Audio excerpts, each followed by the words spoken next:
변호사 회계사가 말해주는 돈 되는 법. 오늘은 가상자산 과세 이야기 해보도록 하겠습니다. 변호사님 어서 오십시오.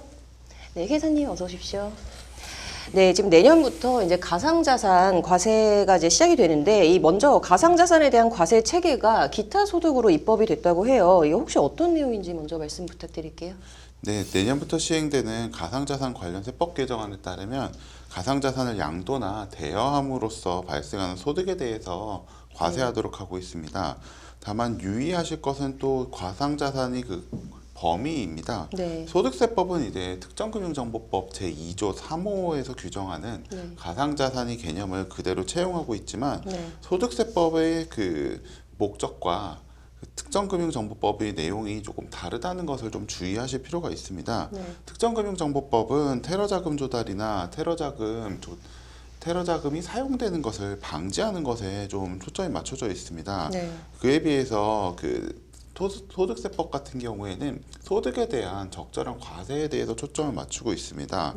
그 과세 방법은 양도나 또 대여를 통해서 얻은 이익에서 거래 수수료 등 필요 경비를 제한 금액을 이익으로 보아서 20%의 세율로 과세를 하고 있는데 말씀하신 것처럼 좀 기타 소득으로 되어 있는 부분이 저는 약간 좀 의아하다 뭐 이런 생각을 좀 하고 있습니다. 네, 좀 회계사님께서도 한 말씀 해주시죠. 네, 변호사님께서 이제 가상자산 과세에 대해서 잘 설명을 해주셨는데요.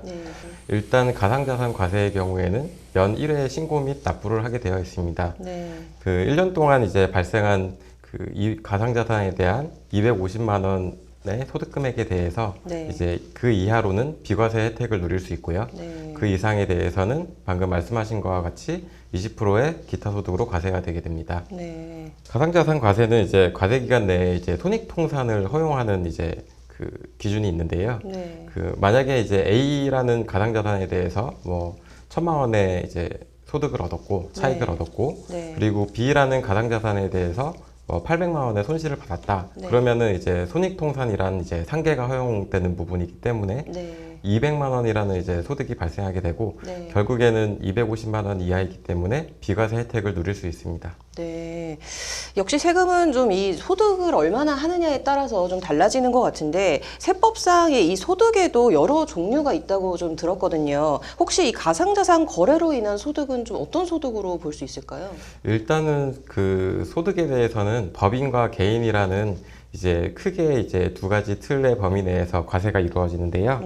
일단은 그 법인의 경우에는 회계장부를 의무적으로 보유하고 관리를 해야 되는 의무가 있기 때문에 그 회계 기준에 적용을 받습니다. 그래서 회계 기준을 이제 적용을 해서 1년 동안의 소득을 이제 회계장부상 처리를 하고 집계를 한 후에 그리고 또 이제 세법상으로 이제 정해져 있는 이제 사업연도 소득금액을 정하는 기준에 따라 조정을 하는 절차를 거칩니다.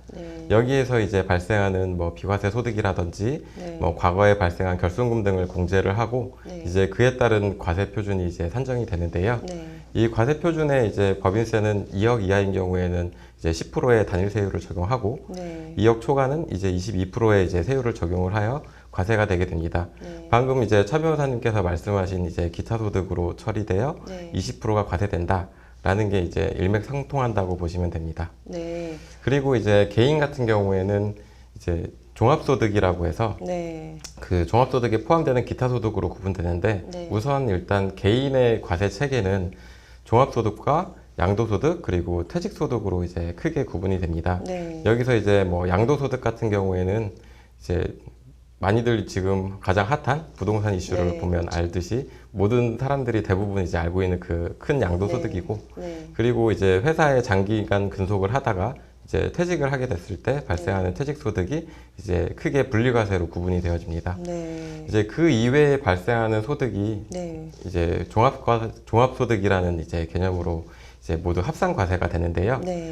여기에 해당하는 뭐 직원들이 이제 일반 회사원들이 발생하는 회사에서 발생하는 근로소득이나 그리고 이제 자영업자분들이 1년 동안 사업을 해서 이제 수입과 비용을 차감한 이제 그 사업소득 금액이 발생하게 되고요.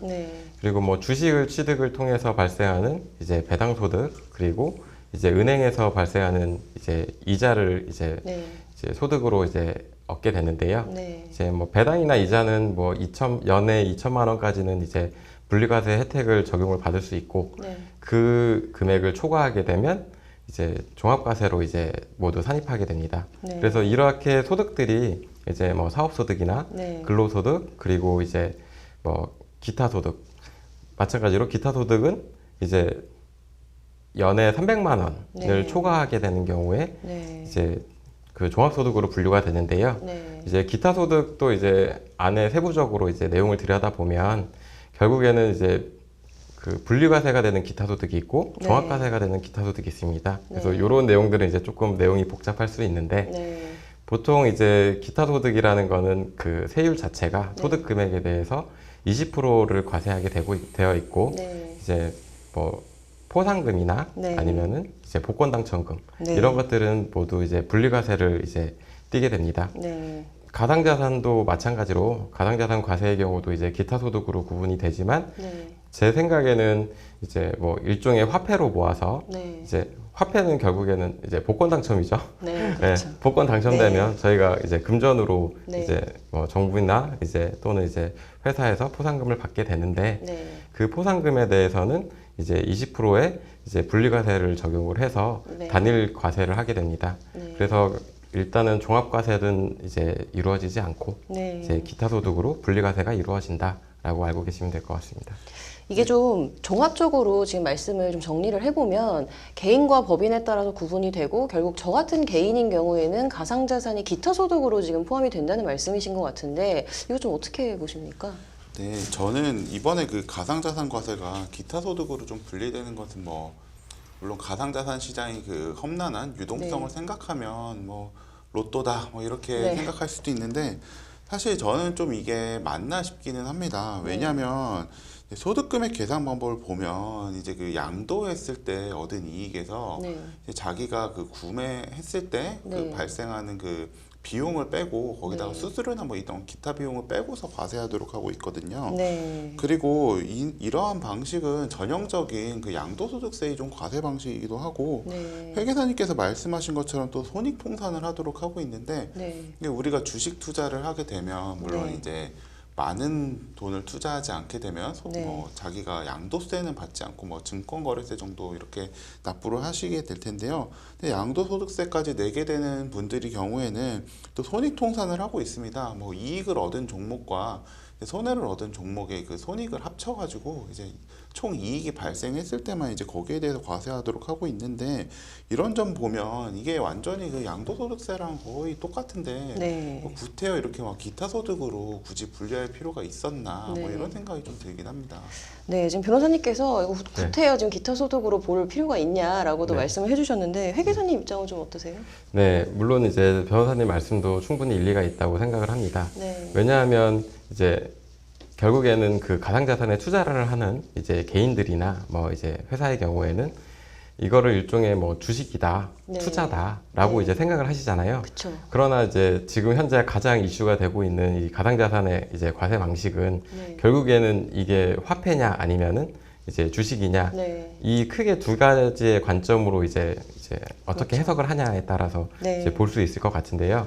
일단은 2019년도에 그 국제회계 기준이라 그래서 이제 그 전 세계적으로 이제 모든 이제 회계 전문가들이 다 의견을 일치를 해서 네. 이제 해석을 하는 일종의 해석서입니다. 네. 그래서 그 우리나라도 마찬가지로 KIFRS라고 해서 한국채택국제회계 기준을 이제 사용을 하고 있는데요. 네.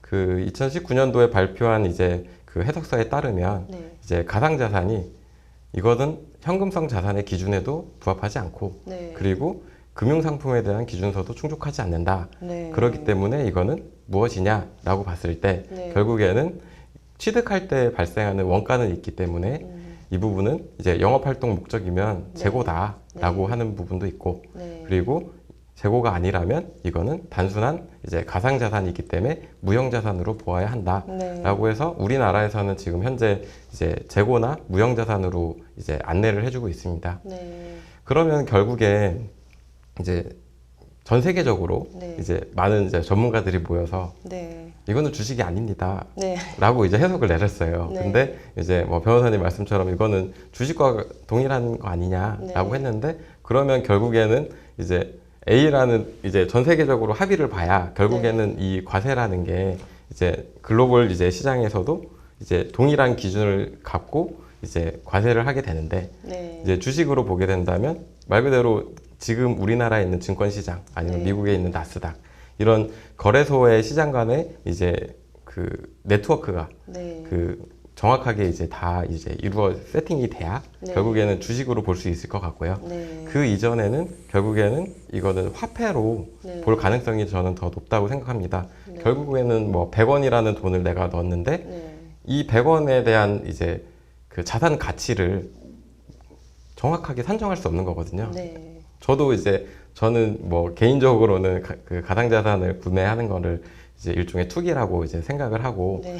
복권으로 보고 있습니다. 네. 그렇지만 이제 뭐 많은 이제 투자하시는 분들은 이 코인에는 가치가 있다라고 네. 이제 생각을 하시고 이제 투자를 하시는 거기 때문에 네. 그 부분에 대해서는 뭐 이미 시장이 많이 크게 형성되어 있기 때문에 네. 뭐 인정은 어느 정도는 할 수는 있는데 네. 아직까지는 전문가들 입장에서는 이 자산을 주식보다는 일종의 화폐 그 1,000원을 넣어서 네. 2,000원이 되는 그런 이제 뭐 좀 조금은 더 복권에 가깝다라고 이제 해석을 하고 있는 것 같습니다. 네, 뭐 화폐냐 주식이냐 지금 두 분의 의견이 굉장히 팽팽하신데 좀 또 이 의견을 덧붙일 말씀이 있으시다면요? 아, 네. 주식이나 뭐 화폐냐 여기에 대해서 이제 기본적인 정의가 아직 이루어지진 않았고 네. 뭐 전자지갑 형태로 인해서 미국에서는 이제 달러로 구매한 가상자산을 네. 우리나라에서 이제 원화로 교환할 수 있는 등 뭐 저는 일종의 해외 주식 과세 방식을 뭐 네. 일부 적용해서 뭐 종합소득에 합산하지 않고 뭐 기타 소득에 대한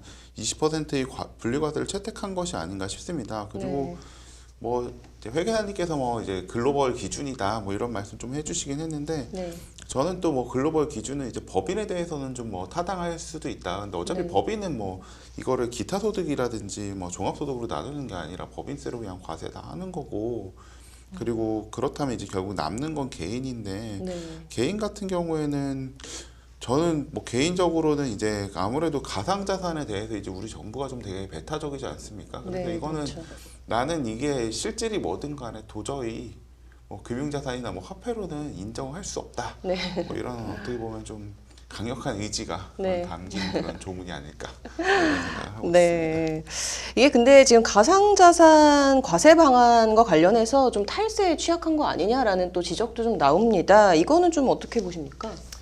네, 사실 이제 거래소를 이용하지 않는 이제 그 장외 거래만 할 수 있는 경우에는 네. 국세청의 탐지에 이제 노출이 되지 않을 수 있습니다. 네. 결국에는 이제 과세관청에서 이 A라는 가상자산이 국세청 정보로 입력이 되지 않는다면 네. 과세할 근거가 없어지는 거거든요. 네. 그래서 이제 이러한 사항들을 염려를 해서 네. 금융감독원에서는 각종 규제들을 마련을 하고 이제 가상자산 거래소에 대한 인증 심사 기준을 강화한다든지 이런 제도들을 이제 열심히 만들고 있죠.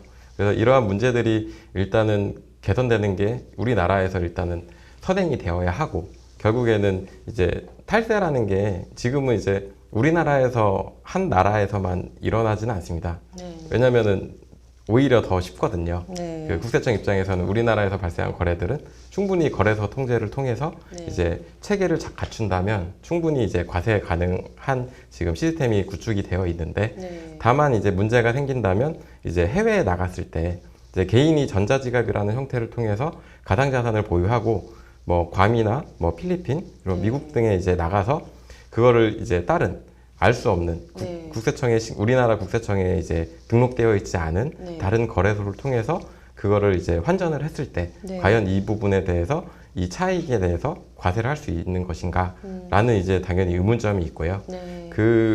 이러한 제도적으로 보완이 일단은 우리나라에서 선행이 되고 네. 그 이후에는 이제 세계적인 합의가 있어야 결국에는 이 과세가 정확하게 이루어질 수 있지 않을까 싶습니다.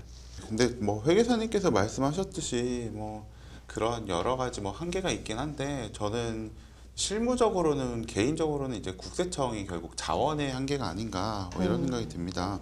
현금이나 이제 뭐 증권 같은 경우에는 네. 금융결제원이라든지 한국예탁결제원과 네. 국세청이 이제 엔티스라고 이제 내부 시스템이 있는데 그 엔티스가 연결이 되어 있습니다. 네. 그래서 그 금액이 오고 가거나 아니면 증권이 오고 가게 되면 그 정보를 이제 어떠한 방식이든 취득하게 되고, 그리고 금융정보분석원으로부터도 이제 국세청이 계속 자료를 받게 되는데, 네. 가상자산 같은 경우에는 이제 주로 전자지갑을 만들고 블록체인 네트워크에서 이렇게 뭐 코인들이 오고 가게 되는데, 네.